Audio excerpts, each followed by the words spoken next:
In just one clash on the outer edge of Pokrovsk, several Russian vehicles were forced to stop in exposed ground between thin tree lines and open dirt tracks. Some were hit, others were trapped. And once movement slowed, the whole area began to look less like a front line and more like a killing zone. That alone would have been serious. But what made this fight stand out was something far more dangerous. Ukraine pushed an M1A1 Abrams forward into the same exposed area where reconnaissance drones, FPV strikes, and precise artillery fire were already shaping the battlefield. In a place where almost every movement can be seen from above, everything was a calculated risk. If the Abrams stopped for too long, it could be fixed and destroyed. If Ukrainian infantry crossed open ground without enough fire support, the assault could collapse within minutes. But if this operation worked, it would reveal something much bigger than the fate of one tank. It would show how Ukraine is turning armor, drones, artillery, and infantry into one connected combat system instead of separate battlefield tools. Stay with us, because the real story is how Russian positions started losing balance, and why this clash may reveal a much bigger shift in modern warfare. So the real question is this: in such exposed terrain, why did Ukraine still send an Abrams forward? And what had been prepared first to make that move look rational instead of reckless? The first move near Pokrovsk was not a tank push at all, because Ukraine began by reading the rhythm of the Russian defense before trying to break it. That mattered because the outer edge of Pokrovsk was not where the Russian movement truly began. The convoy was coming out from a staging area inside the city, and that gave Ukraine a different kind of problem to solve. The suburban belt ahead was made up of thin tree lines, dirt roads, shallow field positions, and open ground. So once vehicles left the urban cover and started moving outward, their route became far easier to read from above, even if the final defensive positions were still hard to map from the ground. That is what made the area so dangerous and so important at the same time. Ukraine was not only watching for hidden firing points near the edge of the woods, it was also tracking how the Russian column flowed out of the city, which route it chose, where it slowed down, and where smaller groups began peeling off toward the tree belts and roadside cover. A convoy moving out from a built-up area into exposed terrain could not stay invisible for long, but it could still break apart into smaller elements that were much harder to hit if they reached the right places in time. Reconnaissance. UAV at higher altitude watched the wider area and tracked approach roads, while FPV focused on the spaces that mattered most, including the edges of tree belts, short stopping points near dirt routes, and the ground where ammunition and men were likely being moved in small groups.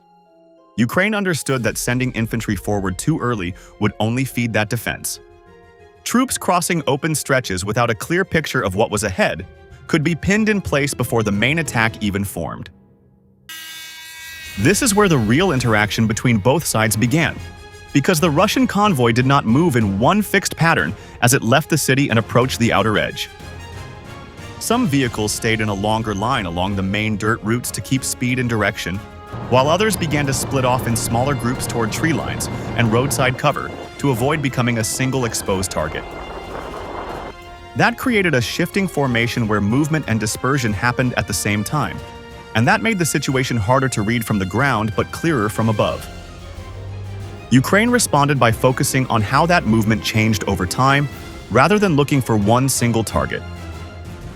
A line that slowed down near a junction, a group that broke away earlier than expected, or a section of the column that stayed too close together for too long could all reveal where pressure would build next. Each adjustment by the convoy showed intent, and each pause or turn created a new point of vulnerability that could be tracked and marked. This turned the opening phase into a contest of timing instead of a simple search for contact. Russian forces were trying to balance speed with dispersion so they could reach the edge of the battlefield without being fixed too early, while Ukraine was trying to read exactly when that balance would break and when the column would begin turning into a deployable force. The moment vehicles started leaving the road and settling into positions near the tree belts was the moment movement became commitment. Nothing had fully exploded yet, but the structure of the fight was already taking shape. Both sides stayed alert on the road before them, because that's where the first real blows could land, and where control of the fight could quickly shift. Once Ukraine had a clear read on the Russian movement, the next step was not a direct clash, but a controlled effort to break the formation from a distance. That change started with target selection. Ukraine focused on the parts of the Russian system that held the whole flow together, so vehicles near the rear of the line, troop carriers that had just stopped, and infantry groups preparing to cross exposed ground all became high-value targets at the exact moment when they were most vulnerable. This was where FPV drones became decisive. A single strike on the right vehicle could slow movement, force others to brake, and create confusion along the whole route leading out toward the tree line.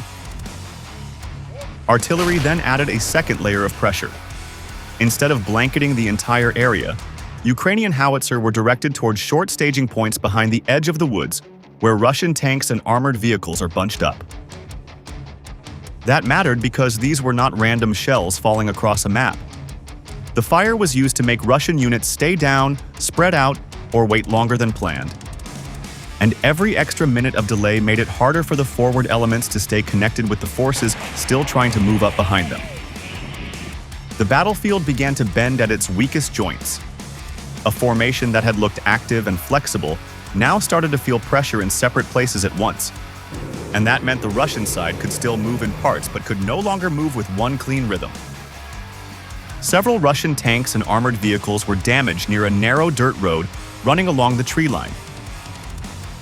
And those disabled vehicles began blocking the same corridor that the following elements needed to use if they wanted to keep the advance coherent. Russian troops tried to solve that problem quickly. Some attempted to edge around the wrecks and reopen the route, because without that narrow passage, the link between the rear and the front would begin to break under pressure. Ukraine saw that effort almost immediately. FPV operators tracked the movement around the blocked section, and the next strike did not just hit metal on the road, but effectively sealed the path itself, which meant the problem was no longer one damaged vehicle, but a choked line of movement that could no longer support the forces ahead in a steady way. That changed the shape of the fight more than a dramatic explosion would have. The forward Russian elements now had a harder time while the units behind them could not move up smoothly enough to repair the damage in the line. What followed was not sudden collapse, but gradual distortion. The front clusters were still present, yet they became more isolated with each passing moment. The rear groups were still armed and dangerous, yet they were being held farther back than planned and forced into hesitation rather than action. The units caught between the tree line and the open ground faced the worst position of all. They were not fully withdrawn and not fully committed, so they remained under pressure without gaining the freedom to maneuver or the safety to reset. That is why this phase mattered so much. Ukraine was not chasing destruction for its own sake, because the deeper effect came from breaking sequence. And once sequence breaks, the whole defense starts to lose its shape even before it loses all of its men and machines. So the real question here is not only how many vehicles were hit. The more serious question is whether modern warfare now rewards the side that destroys more targets, or the side that can make the enemy system stop working as one whole force. Only after the Russian defense had been pushed out of balance did Ukraine commit its armored element, and that decision marked the true beginning of the assault phase. The battlefield had already been shaped from above and from a distance, so the next step was not a blind push, but a timed advance designed to exploit the disruption that had already taken hold. The combined arms system came together at this point. Reconnaissance drones continued to track movement in real time. Artillery units stayed ready to respond within seconds, and mechanized infantry moved closer to the line while maintaining enough spacing to avoid becoming a single target. Then, the Abrams moved forward. It did not appear from a hidden position or wait behind cover, because its role depended on being seen as much as on what it could destroy once it fired. That is what made this moment critical. A heavy tank entering open ground forces a decision, and in this case, Russian units could not afford to ignore it. So the reaction came quickly. Fire positions that had stayed quiet now began to engage, And those responses created exactly the signals Ukraine had been waiting for since the start of the operation. Muzzle flashes appeared along the tree lines. Heat signatures shifted as crews adjusted positions. Movement that had been careful and controlled now became urgent and visible. All of that information flowed upward. Drone operators picked up each sign of activity and passed it on, and that allowed Ukrainian fire support to react not in guesswork but in sequence. This is where the pressure changed direction.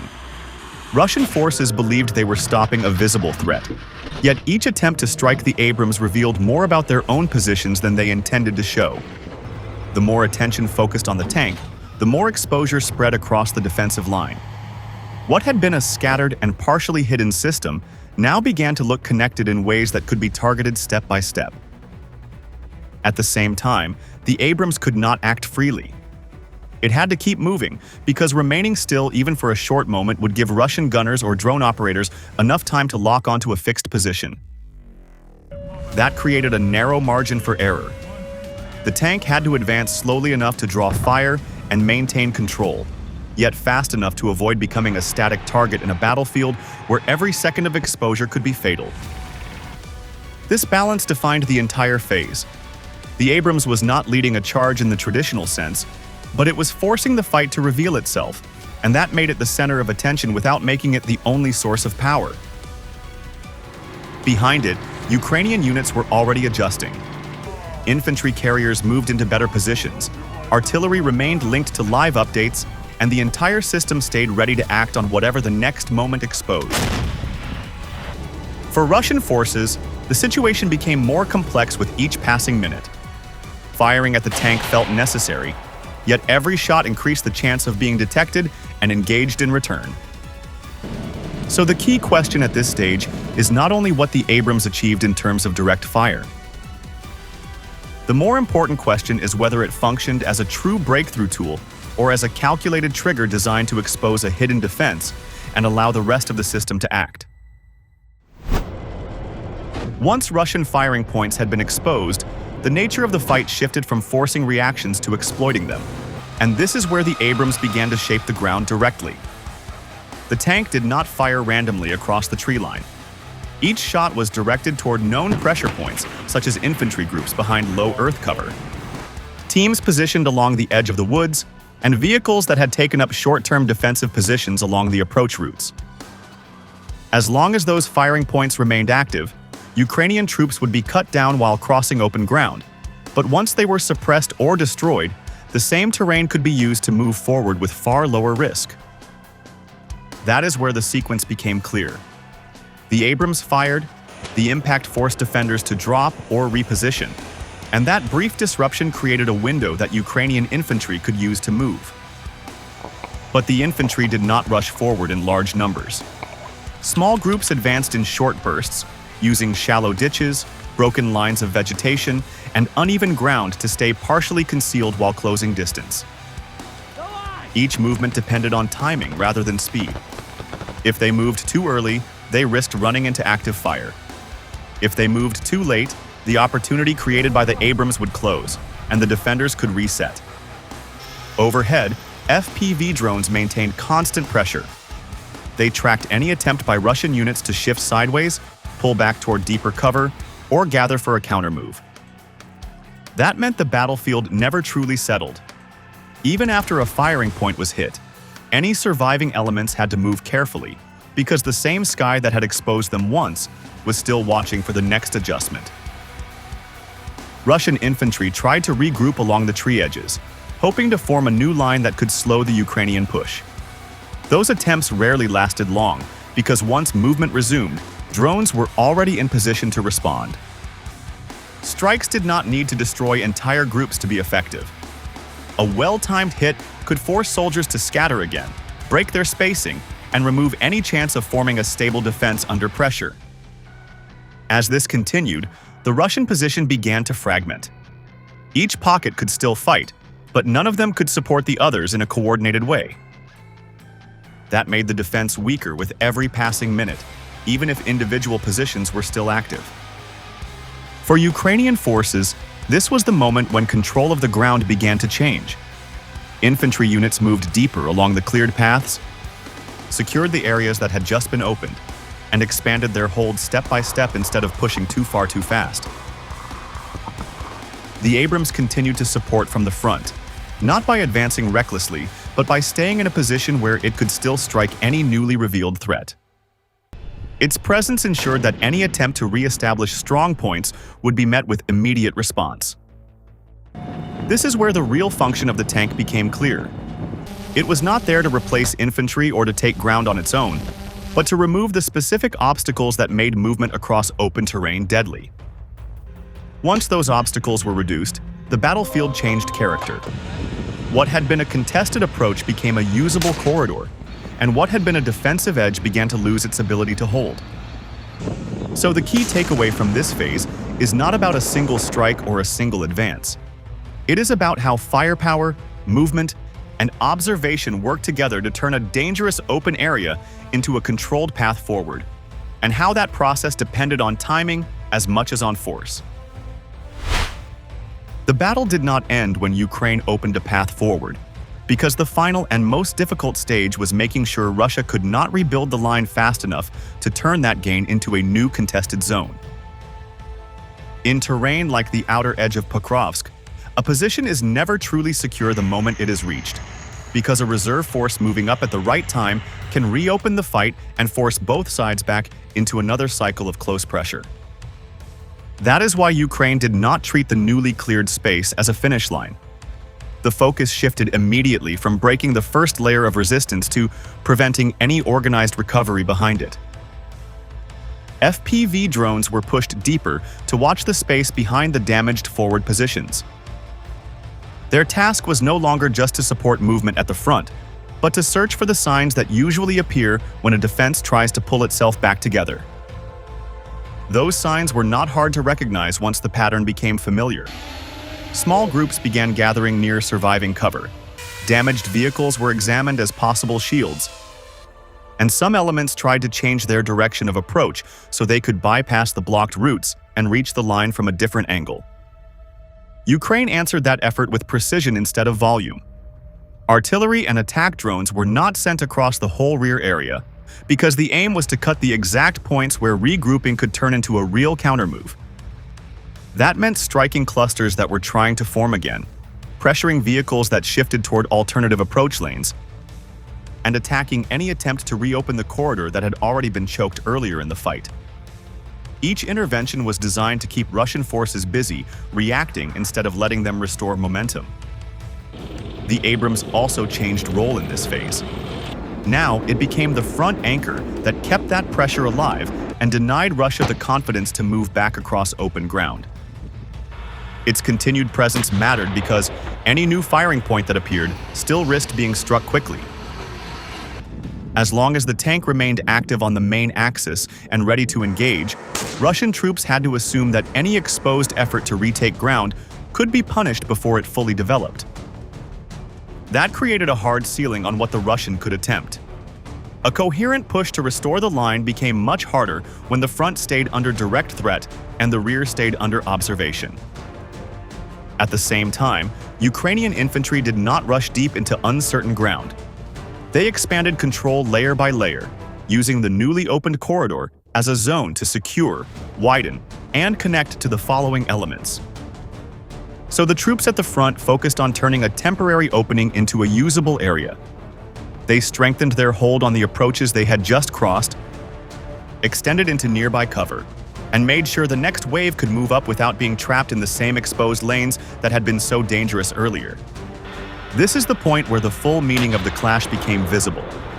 Ukraine did not use the Abrams as a dramatic symbol placed on the battlefield for effect, but as one part of a longer sequence that began with surveillance, moved through disruption, forced fire to reveal itself, opened a corridor, pushed men forward, and then locked the result before Russia could recover. What stands out most near Pokrovsk is not that an Abrams appeared at the front, but that the tank only mattered because everything around it had already been prepared. That is the real meaning of this clash. Russia did not lose ground because of one dramatic shot. It lost balance because Ukraine built the fight in layers. FPVs disrupted, Artillery fixed pressure on the right points. Abrams forced urgent reactions. Seen that way, this battle says much more than a simple story about one American tank on the battlefield. It shows how modern war is changing the role of every weapon system. Armor still matters, but it no longer works as a lone spearhead. It works best when it becomes part of a larger network. That may be the bigger warning from Pokrovsk. More fights like this will likely appear on open edges of cities, along tree belts, and across exposed approach routes where movement can be seen almost instantly and punished just as fast. So the question remains open. Does this prove tanks still hold a strong place in modern war? Or does it show that even the strongest tank survives only when it stops fighting alone? If this kind of battlefield analysis matters, like the video, share it with others, and subscribe to Military Force for more coverage on modern warfare, real battles, and the political forces shaping them.